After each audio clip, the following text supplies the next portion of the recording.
देखकर कौन कह सकता था कि वो ऐसी निकलेगी। तू सही कहती है। आजकल की बहुओं को देख मुझे तो बड़ा डर लगता है। कहीं मेरी बहू भी ऐसी निकल गई तो। नहीं नहीं, मैं तो गांव की सीधी सादी लड़की से अपने बेटे की शादी करवाऊंगी।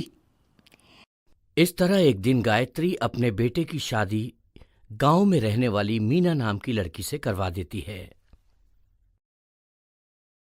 ये लीजिए माँ जी, आपके लिए गर्मा गर्म नाश्ता और चाय।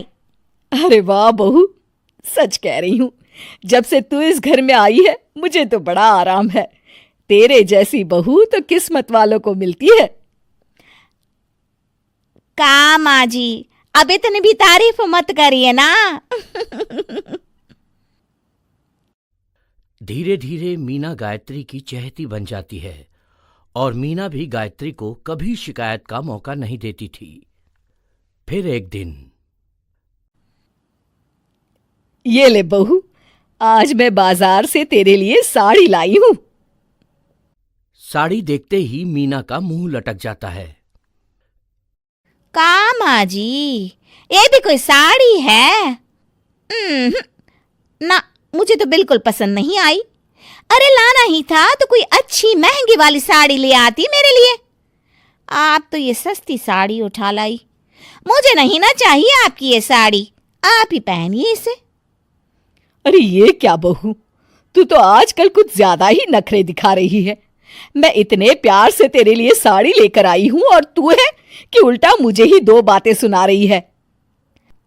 अरे माँ जी, आप अपने लिए तो बड़ी डिजाइनदार और महंगी महंगी साड़ियां खरीदती हैं और मेरे लिए ये सस्ती साड़ी ले आई। आप समझती हैं कि मैं गांव से आई हूं इसलिए मुझे कुछ नहीं पता। हाँ, अरे कुछ नहीं, तुझे शहर की हवा लग गई है बहू। इस तरह दोनों सास बहू में रोज किसी न किसी बात पर लड़ाइयां शुरू हो जाती थीं। एक दिन गायत्री अपनी कुछ सहेलियों को अपने घर चाय पर बुलाती है। अरे बहू, मेरी सहेलियों के लिए बढ़िया चाय नाश्ता तो बना दे। अरे माँ जी, अभी ना मेरे पास बिल्कुल भी समय नहीं है। मुझे ब्यूटी पार्लर जाना है।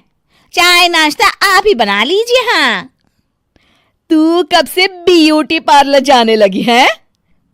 शहर आए 2 दिन नहीं हुए और देखो महारानी के नखरे शुरू हो गए। बस भी करिए माँ जी, आपसे बहस करने के लिए मेरे पास ना बिल्कुल टाइम नहीं है। आपका क्या है, आप समझती हैं कि मैं गांव से आई हूं तो मुझे कुछ नहीं आता और आप जो रोज रोज मुझसे मेहमान नवाजी करवाती रहती हैं नौकरानी की तरह। मीना के कमरे में जाते ही, अरे ये क्या गायत्री, तू तो अपनी बहू की बड़ी तारीफ कर रही थी, लेकिन ये तो तुझे कुछ समझती ही नहीं। भाई मुझे तो लग रहा था कि तेरी बहू गांव की है तो सीधी सादी होगी, लेकिन इसने तो शहरी बहुओं को भी मात कर दिया। हाँ। अपनी सहेलियों के सामने अपनी बेइज्जती होते देख गायत्री आग बबूला हो जाती है। अरे क्या शहर और क्या गांव, मेरी तो किस्मत ही फूटी थी जो मैं इसे बहू बना के ले आई। भगवान जाने आगे और क्या क्या करेगी। अब तो मुझे कुछ ठीक नहीं लगता। तू जरा संभल के रहना, कहीं मालती की तरह तेरा भी हाल बेहाल ना हो जाए। अच्छा, अब हम चलते हैं। अपनी सहेली की बातें सुनकर गायत्री थोड़ी घबरा जाती है। अरे ये सुशीला क्या बोलकर चली गई, कहीं इसकी बात सच ना निकल जाए। दूसरी तरफ मीना सारी बातें सुन लेती है।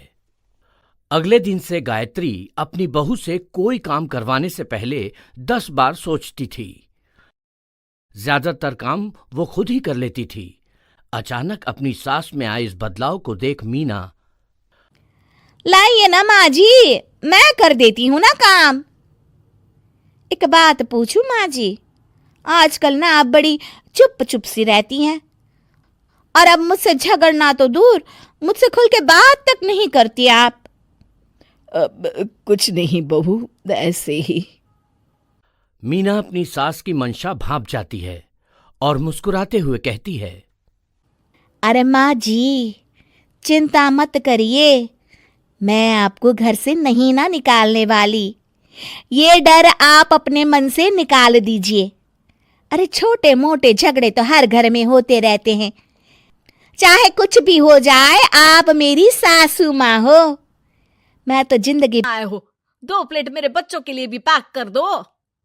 बस फिर क्या था, सुरेश का ठेला लगता है और चाउमीन खरीदने वालों की लाइन लग जाती है।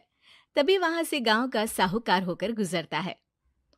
और ये क्या भीड़ लगी है, लगता है झगड़ा हो गया है गांव में। चलूं मैं भी तो मजे ले लूं।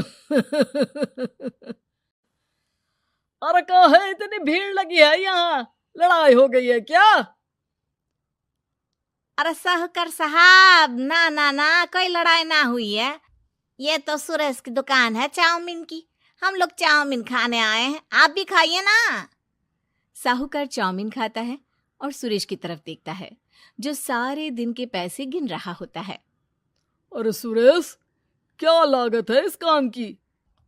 अरे साहूकार जी, आप अब आए हैं तो ये पूरे 10,000 रुपए ले जाइए, जो पिछले साल शहर जाने से पहले आपसे लिए थे ना। लागत तो क्या कहे, जो आपने दिया था उसी में सीखा भी है और दुकान भी खोल ली।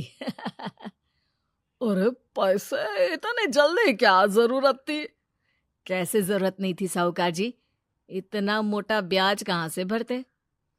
साहूकार को अब सुरेश की दुकान को हड़पने की लालच आ जाती है। नाना करते ये सारे दिन में 500 रुपए कमा ही लेता है। अरे गांव में ये ऐसे ही कमाता रहा तो कहीं ब्याज का काम ना शुरू कर दे। अरे भैया, कोई ना कोई जुगाड़ तो करना पड़ेगा। अब साहूकार घर आ जाता है और अपनी बीवी को सारी बात बताता है। हाँ जी, ये तो मैंने भी सुना है कि सुरेश के हाथ की चाउमीन नहीं खाई तो कुछ नहीं खाया। अरे हाँ हाँ, सही ही कहते हैं, मैं भी खा कर ही आ रहा हूँ। अरे भाग्यवान है, कितना अच्छा हो ना अगर वो पैसा हम लोगों को मिल जाए। क्यों? हैं? हाँ, वो तो है, लेकिन कैसे? हम लोगों को तो चाउमीन बनाना आता ही नहीं है। साहूकार और उसकी बीवी अब रोज चुपके से सुरेश के घर जाते हैं और खिड़की से उसे चाउमीन बनाते देखते। अब क्या था, दोनों को चाउमीन बनाना आ जाता है। फिर एक रोज, और सुरेंद्र, तुझे साहूकारनी ने बुलाया था, बोल रही थी कि बेटे के जन्मदिन में 10 किलो चाउमीन का ऑर्डर देना है, बना दोगे ना? अरे हाँ हाँ साहूकार जी, मैं जरूर बना दूंगा। कब देना है घर में 10 किलो चाउमीन? अरे वो तो तू घर आकर बता कर लेना, मैं नहीं बता पाऊंगा। ठीक है, शाम को काम निपटा कर आ जाता हूँ। सुरेश साहूकार के घर जाता है, लेकिन वहां मियाँ बीवी मिलकर उसे बंधक बना लेते हैं। अरे मुझे क्यों बांध रखा है, मुझे छोड़ दो। आज से तेरा ठेला मैं लगाऊंगा और बहुत सारे पैसे कमाऊंगा। साहूकार एक आदमी को सुरेश की निगरानी में लगा देता है और वहां से चला जाता है। अगले दिन, अरे साहूकार जी, आप कब से चाउमीन बेचने लगे और अपना ये सुरेश कहाँ गया? अरे वो तो शहर गया है, उसका कोई काम निकल आया था, बोल रहा था कि जब तक वो ना आए तब तक मैं ही उसके ठेले का काम कर दूं। पैसे भी तो बहुत उधार ले रखे थे उसने, लगता है कर्जा भरने के डर से भाग गया है। अरे पर वो तो बोल रहा था कि उसने सारा कर्जा उतार दिया है, और वो क्यों भागेगा, इतना तो कमा रहा था। अरे मुझे क्या पता, अरे चाउमीन खाना है तो बोलो, नहीं तो भागो यहाँ से। अरे हाँ हाँ, दे दो दे दो, अब तो चाउमीन खाना पूरे गांव के लोगों के लिए आदत ही बन गया है, ना खाओ तो नींद ना आए। हाँ हाँ, तो लो और निकालो 50 रुपए। 50 रुपए क्यों? सुरेंद्र तो 10 रुपए में देता था। अरे वो पागल था, मैं थोड़ी ना हूं। गांव वाले, जिनको चाउमीन की लत लग गई थी, वो करते भी क्या, दे दो और ये लो 50 रुपए। लेकिन फिर साहूकार उन लोगों को प्लेट में थोड़ी सी चाउमीन रख देता है। अरे ये क्या, पैसे 5 गुना ज्यादा और चाउमीन बस इतनी सी। अरे साहूकार साहब, भगवान से तो डरो। बस फिर क्या था, साहूकार की मन मर्जी चलने लग जाती है और गांव वाले करते भी क्या। एक रोज मुझे तो लगता है कि सुरेश को साहूकार ने मार डाला होगा, क्योंकि उसका काम इतना अच्छा चल रहा था, फिर वो क्यों जाता, और वो भी साहूकार के हवाले दुकान करके। ना बाबा ना। अगले रोज भाग्यवान, देखो तो जरा, इस सुरेश भी ना कितना पागल था। जिस काम से वो ज्यादा पैसे बना सकता था, उससे इतने कम पैसे छाप रहा था। 50 रुपए प्लेट में भी गांव वाले खूब खा रहे हैं चाउमीन। हाँ जी, और जितने में वो लोगों को 10 प्लेट खिलाता था। भर भर कर हम लोग उतने में 20 प्लेट बना रहे हैं, क्यों जी? वहीं सुरेश रोज भगवान से मांगता कि बस एक बार वो किसी तरह वहां से निकलने में कामयाब हो जाए, लेकिन उसकी हर कोशिश नाकामयाब होती। फिर एक दिन, अरे भाग्यवान, ऐसा कुछ करो कि चाउमीन बनाने का खर्चा आधा हो जाए, जिससे हम लोगों को और मुनाफा हो। ना जी, मुझे तो कोई तरकीब ना सूझ रही। अरे सुनो, एक काम करते हैं। चाउमीन बनाने में जो सब्जी लगती है वो मंडी में लेने तुम देर रात चली जाना। तब तक वो सारी सड़ी गली सब्जी जो दुकानदार वहीं फेंक जाते हैं, वो उठा कर ले आना फ्री में। अरे वाह जी वाह, आप तो बहुत समझदार हैं जी। बीवी वैसा ही करती है, लेकिन अब लोग चाउमीन खाते तो मुंह बनाकर। फिर एक बार, अरे राम राम राम, ये पेट में दर्द काहे हो रहा है? आई, आई, आई, आई, आई। हाय रे हाय, मेरा भी पेट दर्द के मारे फटा जा रहा है। सभी को शक हो जाता है कि उन लोगों को चाउमीन खाने से ही ये बीमारी हो गई है। वहीं दूसरी तरफ जो आदमी सुरेश की निगरानी कर रहा था, वो सो रहा होता है और मौका देखकर सुरेश वहां से भाग जाता है। सुरेश गांव वालों के पास जाकर उन्हें सब कुछ बता देता है। बस अब क्या था, साहूकार के घर पुलिस पहुंच जाती है। चलो, तुमने गांव के लोगों को खराब सब्जी वाली चाउमीन खिलाकर बीमार किया और सुरेश को बंधक बनाया। तुम्हें इसीलिए हम गिरफ्तार कर रहे हैं। साहूकार को पुलिस ले जाती है